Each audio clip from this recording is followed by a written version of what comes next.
Nah, intinya adalah kalau kalian mau melepas KB IUD itu tepat waktu saja.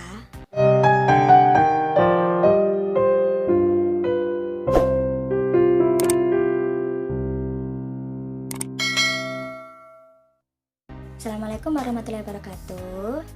Di mini vlog kali ini saya akan menceritakan pengalaman saya ketika melepas KB IUD.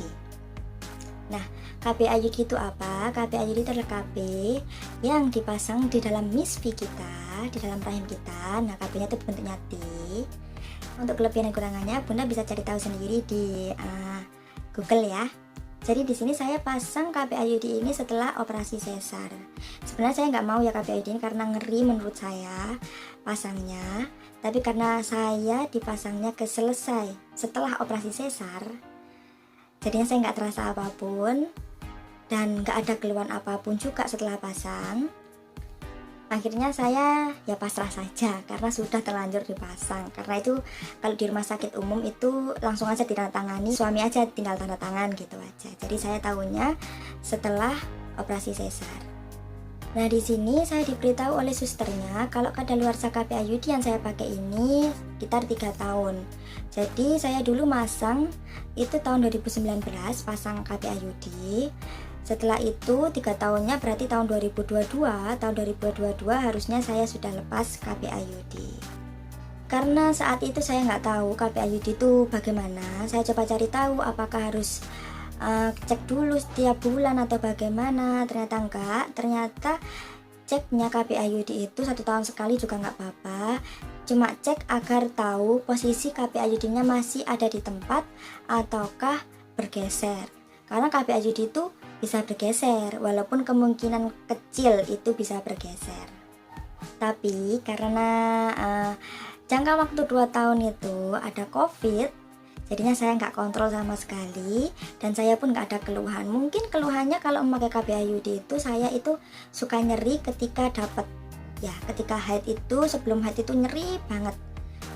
Tapi tidak apa-apa karena haid itu akan tetap lancar. Seperti waktunya, kayak waktunya 5 hari juga tetap 5 hari seperti itu. Tahun 2022 ini saya coba beranikan diri untuk melepas KB IUD yang saya pakai. Karena udah 3 tahun, nanti takutnya kalau nggak dilepas tepat waktu atau lebih, nanti takutnya bisa nempel di rahim gitu katanya kalau saya baca di Google dan menurut pengalaman orang-orang ya. Terus saya coba bertanya-tanya, harusnya lepas IUD itu bagaimana? Waktu apa, bisa sewaktu-waktu ataukah nunggu haid dulu? Lalu saya juga cari tahu apakah rasanya sakit atau bagaimana prosesnya. Dan ternyata kalau melepas KB IUD, terutama yang punya riwayat sesar, itu lebih baik di dokter obgyn. Nah, takutnya soalnya kan masangnya itu waktu sesar. Jadi benangnya itu kadang terlihat, kadang juga tidak terlihat. Nanti kalau di dokter obgyn kita terlebih dahulu di USG. Lalu dokternya itu diusahakan yang pertama kali memasang, yang memasang ya. Karena waktu itu saya nggak tahu siapa yang masang, bukan nggak tahu sih, lebih tepatnya lupa siapa yang masang, dokter siapa. Yang pasti dokternya cowok waktu itu. Akhirnya saya memutuskan untuk melepas di dokter obgyn yang lain. Dokternya cewek. Saya melepas di dokter itu. Awalnya saya mikir kalau bagaimana kalau saya lepas di puskesmas saja. Tapi setelah saya cari tahu kan lebih baik kalau yang punya riwayat sesar itu lebih baik ke dokter obgyn. Dan saya memutuskan melepas KB IUD saya dokter obgyn yang lain karena saya lupa dokter yang memasang KB IUD saya. Berdasarkan informasi juga kalau melepas KB IUD atau masang KB IUD itu lebih baik saat haid. Namun menurut bidan nggak apa-apa kalau melepasnya itu bukan saat haid. Kalau memasang lebih baik saat haid karena bisa mengurangi rasa nyeri. Tapi saya ini memutuskan tetap melepasnya kondisi saya lagi haid di hari keempat haid. Hari keempat haid itu hari sebelumnya saya sudah daftar untuk lepas dan juga USG karena untuk mengetahui posisi KB IUD saya apakah masih tepat di tempat semula ataukah bergeser sedikit atau bagaimana. Yang pasti saya tidak ada keluhan apapun. Setelah itu di keesokan harinya saya datang ke dokter Objin itu tadi. Saya di USG terlebih dahulu, diberitahu kalau KPIUD-nya tetap posisinya hanya sedikit ke atas posisinya. Nah, setelah dilakukan USG tadi, saya dipindah ruangan untuk melepas KPIUD saya. Nah, proses pelepasannya ini kita harus melepas ya seperti itu. Kemudian kita akan diposisikan seperti yang ini, seperti di gambar. Nah, seperti itu. Nah, setelah itu kita akan dimasukkan alat spekulum. Nah, ini yang saya takutkan, spekulum ini apakah sakit nanti masuk ke Miss V gitu kan.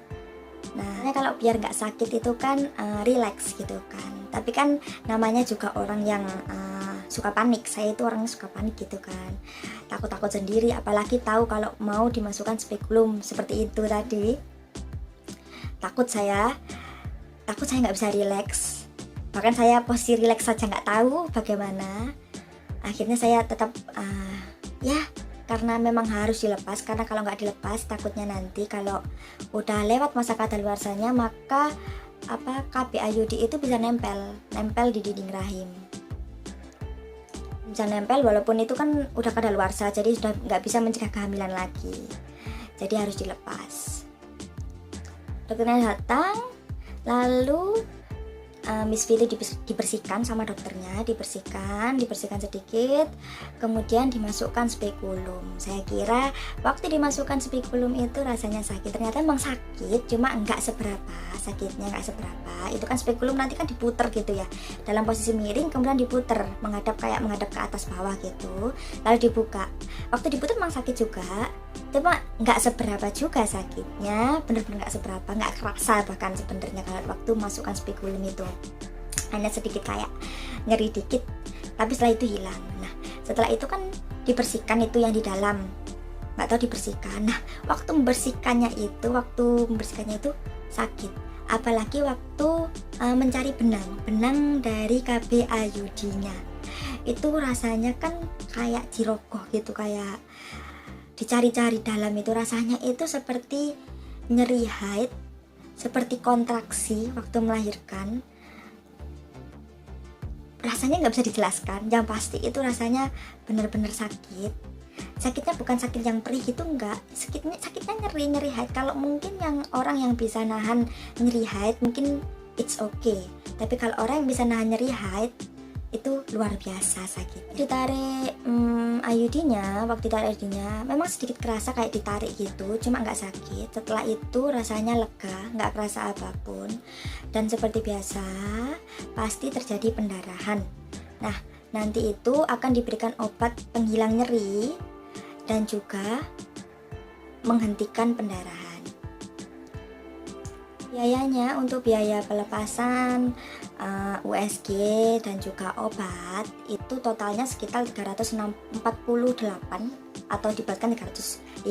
Jadi pelepasannya itu 200.000, lalu USG-nya itu 110.000, sedangkan obatnya kita buatkan saja menjadi 50.000. 350.000. Nah, intinya adalah kalau kalian mau melepas KPIUD itu tepat waktu saja, jangan diolor-olor, jangan diperlama, nanti takutnya kadaluarsa dan juga nanti bisa lengket di dinding rahim, sedangkan itu juga sudah tidak berfungsi lagi. Kalian juga bisa hamil, bunda-bunda itu bisa hamil meskipun KPIUD tetap ada di dalam. Dan yang kedua adalah melepasnya itu sadet, karena apa, mulut dari dinding rahim itu terbuka, jadi ketika dimasukkan spekulum itu tidak sakit, dan juga kan mungkin ada sedikit lendir ya, jadi tidak sakit, sama sekali tidak sakit, nyeri dikit tapi tidak sakit sama sekali. Beda nanti kalau dimasukkannya ketika tidak haid, mungkin kan itu nggak ada lendir sama sekali, mungkin itu akan lebih terasa lagi sakitnya. Lalu waktu dicari benangnya, waktu dicabut IUD-nya itu nggak sakit, yang sakit itu adalah ketika mencari benang IUD-nya, dan sakitnya itu bukan sakit yang perih atau gimana, tapi kayak nyeri haid atau kayak kontraksi di bukaan pertama, kedua, ketiga, keempat kayak itu. Kalau yang ada bisa nahan, it's okay. Tapi kalau ada bisa nahan, bisa siap-siap. Ya cuma nyeri sedikit, anggap saja seperti itu.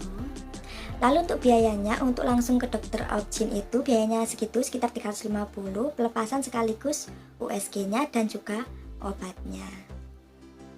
Jadi seperti itu pengalaman saya ketika melepas KB IUD.